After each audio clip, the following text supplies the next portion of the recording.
पश्चिम ओडिशार अग्रणी web channel बिगुल टीवी नुआखाई भेटघाट और चतुर्थ वार्षिक उत्सव धूमधाम में पालित हो जाइछि। स्थानीय टाउन हॉल ठारे आयोजित यह कार्यक्रम में नृत्य गीत सह कविता आसर आयोजित होता। प्रथमार्धरे बछा बछा कवि और कवियत्री मानू नहीं एक कविता आसर आयोजित होता। यह अवसर में आयोजित साहित्य सभा अतिरिक्त जिलापाल अंजलिना प्रधान मुख्य अतिथि भाव जोगदे बिगुल टीवीर प्रयास को भूयसी प्रशंसा करथिले।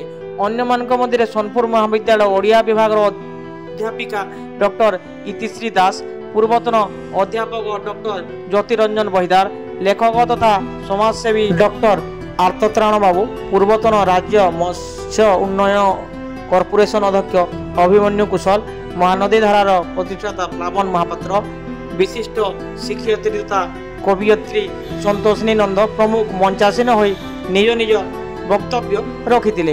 एही समारोह रे मोट 25 जन कवि और कवियत्री कविता पाठ करिथिबा बेले कवियत्री देवजानी मेसुआ संयोजना करिथिले। सेही परि संध्या कार्यक्रम में मुख्य अतिथि भाव पूर्वतन लोकसभा सांसद तथा कौशल टाइगर बालगोपाल मिश्र जोगदे बिगुल टीवी पश्चिम ओडिशार कला संस्कृति और परंपरा सह लोकों समस्या को नहीं खबर परिवेषण करिथाए, जहाँ एक अंचल अनेक मात्रा सहायक हो पारिछि बोली कहिथिले। अन्य मानक मध्य जिला आरक्षी अधीक्षक नारायण नायक, वरिष्ठ सांबादिक तथा ओटीवी पश्चिम ओडिशा ब्यूरो चीफ मनोरंजन जोशी जोगदे बिगुल टीवी एभली कार्यक्रम को प्रशंसा करिसंती।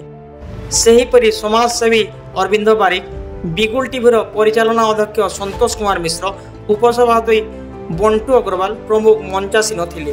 कार्यक्रम स्वतंत्र अतिथि भाव भुवनेश्वर मध्य निर्वाचन मंडलीर विधायक अनंत नारायण जेना, केन्द्रापड़ा विधायक गणेश्वर बेहरा और खोर्धार पूर्वतन विधायक राकेश साहू प्रमुख जोगदे सांस्कृतिक वार्ता प्रदान करथिले। कार्यक्रम को अविनाश होता परिचालना करथिबा बेले एही अवसर में विभिन्न क्षेत्र में पारदर्शिता अर्जन करथिबा व्यक्ति विशेष को सम्मानित कराइला। विभिन्न विद्यालय छात्री मानक द्वारा नृत्य परिवेशित होता। शेष में अग्रणी सांस्कृतिक अनुष्ठान रुमकु छुआना द्वारा रंगारंग सांस्कृतिक कार्यक्रम अनुष्ठित होता। कंठशिल्पी तथा संगीतज्ञ शाश्वत कुमार त्रिपाठी, प्रख्यात कंठशिल्पी उमाकांत बारिक, ईश्वरी बेहरा, पीतवास शतपथी प्रमुख संगीत माध्यम विलंबित राति जाए दर्शक मानक आकृष्ट कर रखिथिले। एही कार्यक्रम में सरोज प्रधान, रंजन हता, रामहरी सेठी, उमाकांत बाग, निरंजन भई, समीर भोईना, रंजन बारिक प्रमुख सहयोग करथिले।